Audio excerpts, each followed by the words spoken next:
Horrible. What are we gonna do? In our last episode, you saw us take fate into our own hands and face the mighty fiberglass dust molecule head on. After Bill removed our rotten bulkhead and ground out the old fiberglass tatting, it looked like a dust bomb exploded in our floating home. To complete the project, we'll need to procure and prep the new marine plywood, assemble our construction materials, and get the new bulkhead and shelves fitted and glassed in.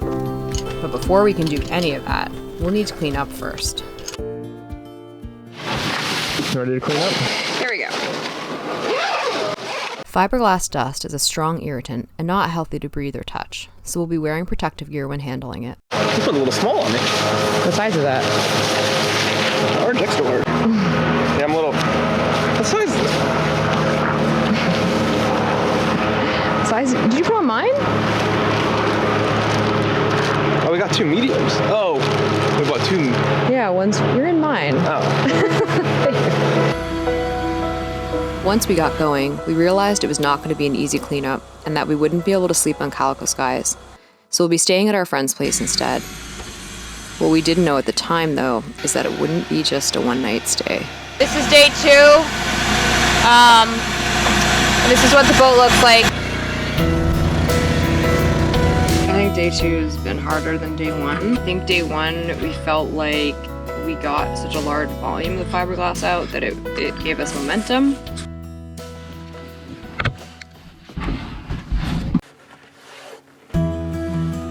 So day 3, while things are like much cleaner, everything's really blown up because we've had to clean every single item in the entire boat. So we're gonna spend one more night at our friend's place. My face is so itchy right now. I'm just so grateful that we have a place where we can shower. So Grace is doing a pile of dishes because it even got into the drawers. Yeah, this dust went all over everything. So it took us about 5 days, but we are finally clean for the most part of fiberglass dust. We're still finding little tiny bits of fiberglass here and there, but for the most part, we're back to the pre-fiberglass state, although the bulkhead's missing. So Bill's job is to finalize what our plan is going to be for fiberglassing our new bulkhead in. Yeah, the problem is it sounds pretty simple, like stick the wall up and just throw some fiberglass cloth and epoxy on it, but the more research I'm doing, the more confused I've been getting. Exactly what I want to hear. Well, we're lucky to be in the position of at least having some really good resources for information at our disposal. One of these is an old friend we met at our boatyard back in New York when we were working on Calico Skies to cruise full-time. His name is Zoltan, and he's a fiberglass veteran. And then in the opposite direction. So the tatting stopped. They didn't actually encapsulate the whole knee in fiberglass, and I think that's partially why it rotted from that side. Wait a minute, it was not wrapped around in the front? No, the front was open. That's where the water got in. It pooled on one of the shelves, and the end grain sucked it in. Oh, that's fucked up. So, Zoltan has done a ton of fiberglass work over the years on his own boat and has the answer to all of our questions. We've begun having calls with him to go through the fiberglass process step by step. It's a lot of information to digest, so it will take several more calls before we feel ready to begin the actual glass work. In the meantime, we're preparing in other ways, first by picking up the plywood we've ordered for the replacement bulkhead.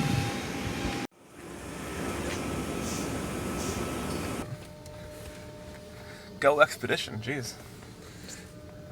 Nice, this car is like 19 feet long or something, I think, isn't it? Man, our friends are the best.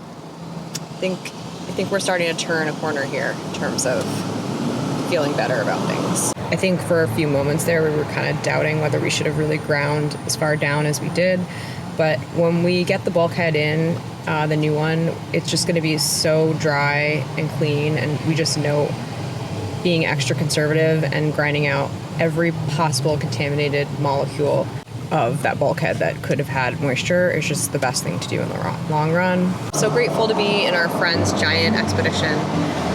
Wood in the back, We would not have been able to do this without them. We've been showering at their place, and sleeping at their place, and we don't have hot water. These same kind friends of ours have offered their garage to cut the marine plywood for our bulkhead.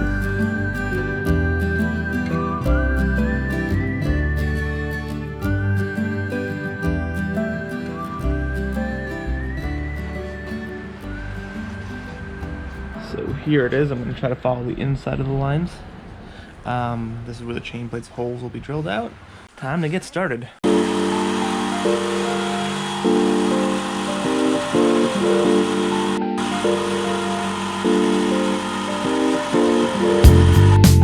Alright, so here's the old one on top of the new one. It actually came out pretty sweet. This is pretty well lined up. I'm happy. So it's starting to get pretty cold here in Annapolis. It's mid-November now, and it's about 38 degrees outside. Luckily, our cabin is still quite warm with our diesel heater. As you can see here, 71, 47% humidity.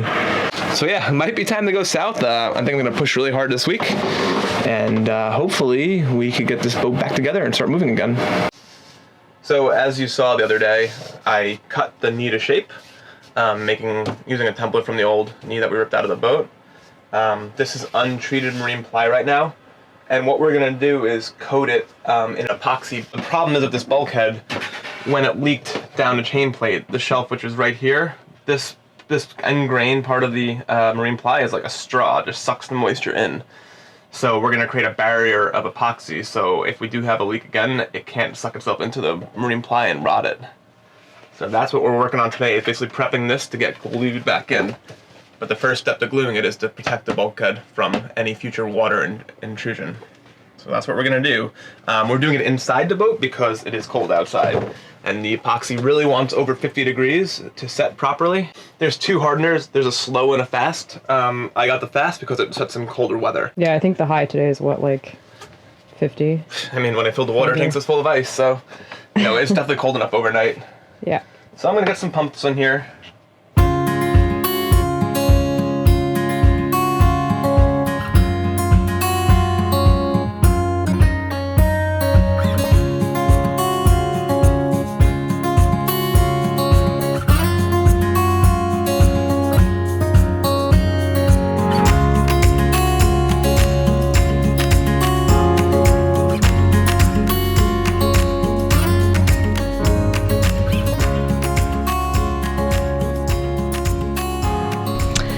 So it is a little warmer today.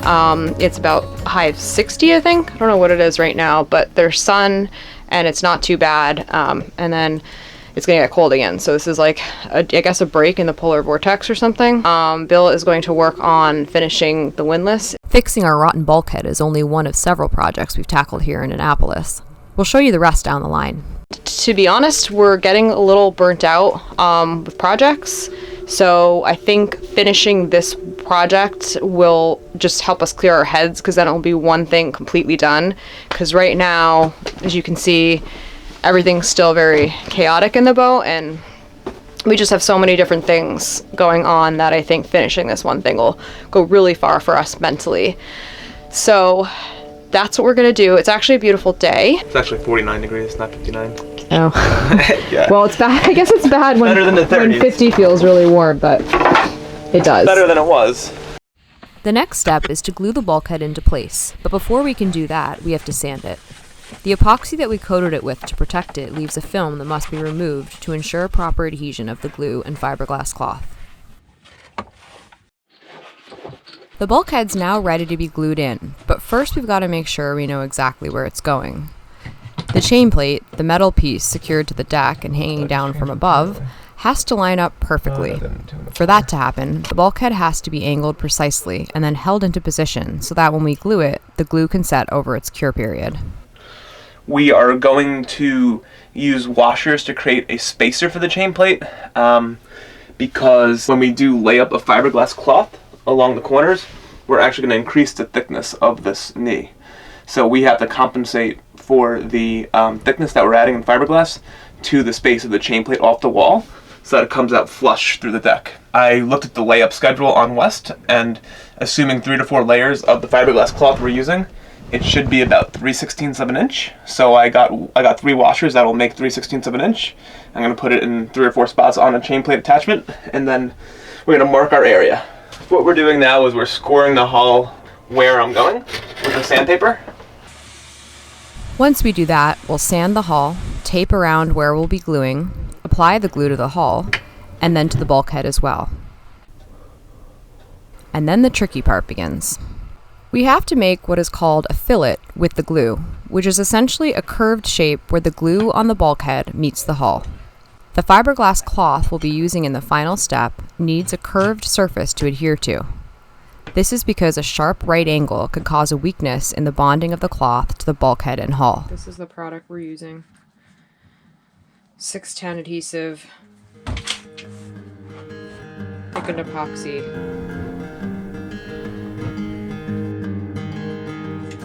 To make the fillet, we're applying more glue and then using a plastic stick to shape it. The hard part is making sure the curve shape that we're creating with the stick is a very gradual curve from the bulkhead to the hull, with no hard edges, but also no thin spots. We want an even curve shape in the glue. And the glue begins to get tacky within minutes, so there's not much time for do-overs. A little tacky already. So super quick recap. I think we could breathe a sigh of relief because we've got our fillet in. The aim was to get a nice curve. We didn't want a 90-degree angle to the hull.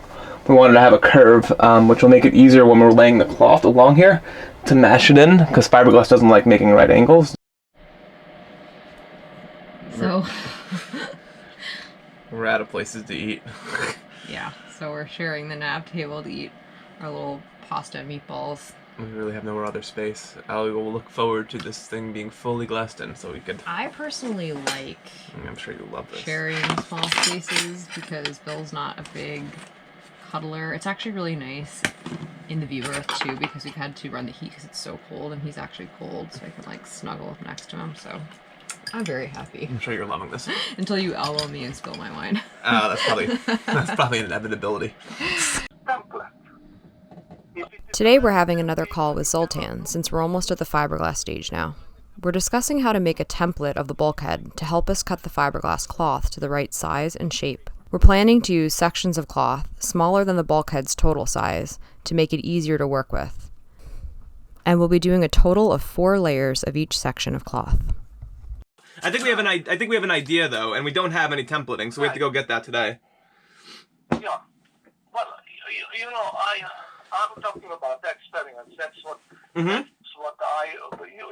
find out on your own when you make this thing that I cannot do this. But That's what we're scared of. Yeah. Yeah, but It's not good for your fillet. Weird thing. See this? Like, this is all the tabbing I remember. There are 2 reasons a template is a good idea for fiberglassing our bulkhead. 1, the cloth can't be overhandled. It sheds glass and loses its integrity at the edges if it's played with too much. And the second has to do with the amount of layers we're going to do. Because epoxy begins the cure process as soon as the mix is created, we'll need all the time we can get just to get all the pieces laid. There will be no time to cut and fit the cloth once we've begun. With the template created, now we sand down the fillet we made the other day. The epoxy or glue we used to create the fillet needs to be ridded of the filmy top layer to ensure proper adhesion to the cloth. And all at once, the big day has arrived. Getting my zen on. Now mid-November, about a month after tearing her apart, it's finally time to put Calico Skies back together. Grace is working on perfecting the tape. That all the time to save. This is a tremendous piece of plastic. I'm a little bit nervous. I'm excited, but nervous. Yeah. Hope we are ready for this. I feel like it's like the moment of truth, and I feel like we're both more stressed than we are for like a transatlantic crossing. So We're just out of our comfort zone, but... And to let us know what we're doing. Yeah, exactly. I've done it before. So Bill is putting the plastic together, and I'm thinking right now that I should probably be over there. What do you think about that? Fine. And then we can get...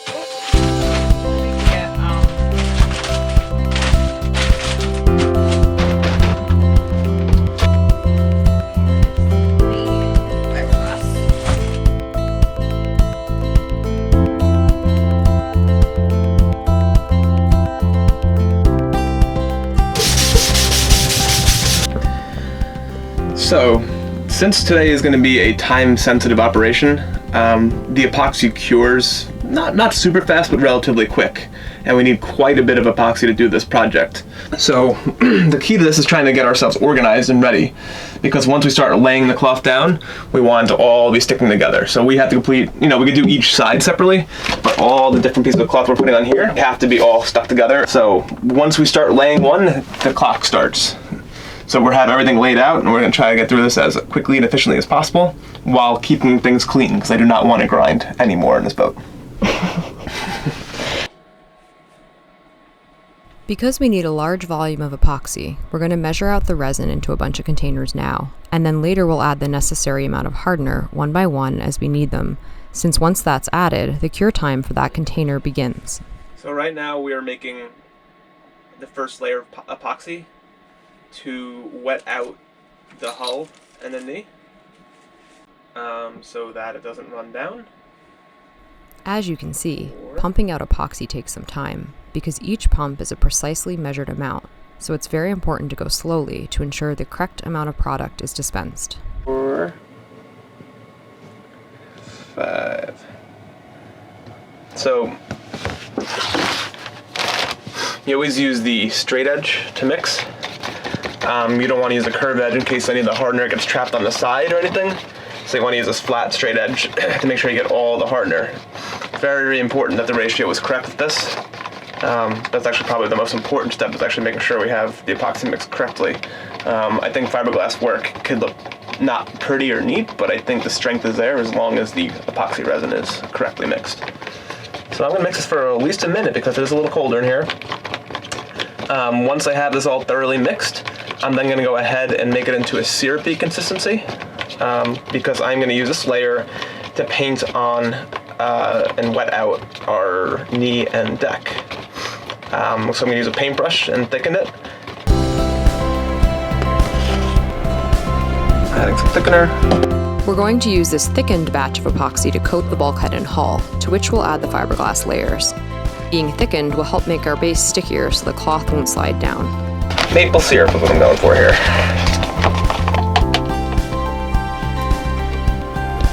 With that done, it's finally time to lay our first piece of cloth.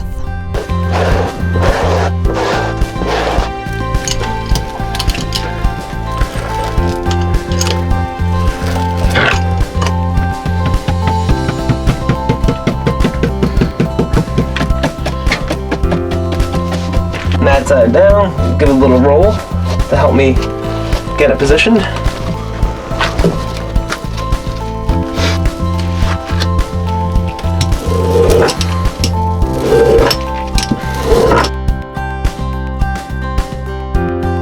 Okay, so we are beginning, I guess you could call this the second part, but it feels more like 3 out of 4. Alright, so flipping that side down, roll it on up. Last layer. Last people. 4 of 4 Hey, what a... in the 4th quadrant. So we are working on reassembling the boat today. After 8 hours of work, we successfully finished the most stressful part of the project. There's no rest for the weary though, because we're not quite done yet. Yesterday we cut the shelves and then I epoxied them at night. Then earlier today, we fit them to ensure we've got them exactly where we want them before we glass them in. And now it's finally time to get the chain plate back in. We just went ahead and drilled holes to reinstall this chain plate. Hallelujah! Yeah, thank God. Yeah, so we're just going ahead and reinstalling the chain plate. It feels good. I can put the rig back together too soon. Get up there. Alrighty, so today we are prepping to glass in the shelves. So what we did last night is we got everything dry fitted. So making sure that all the sliders work, that we're able to get this backrest back in, because all this matters. So what I'm now going to do is, just like we did with the knee, we're going to put in a nice bead of thickened epoxy in here to get a nice round edge. Going to do that on all the cabinetry. And then we're going to go ahead and lay some fiberglass tape on top.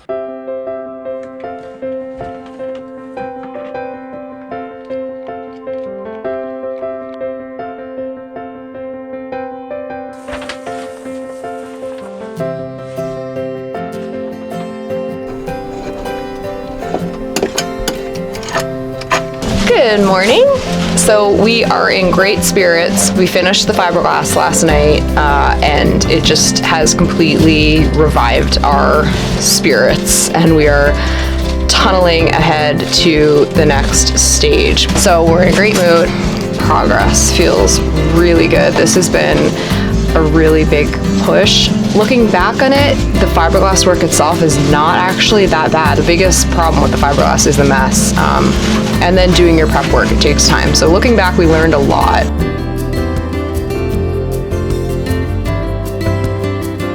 kind of terrifying that I just realized You live, you learn. What?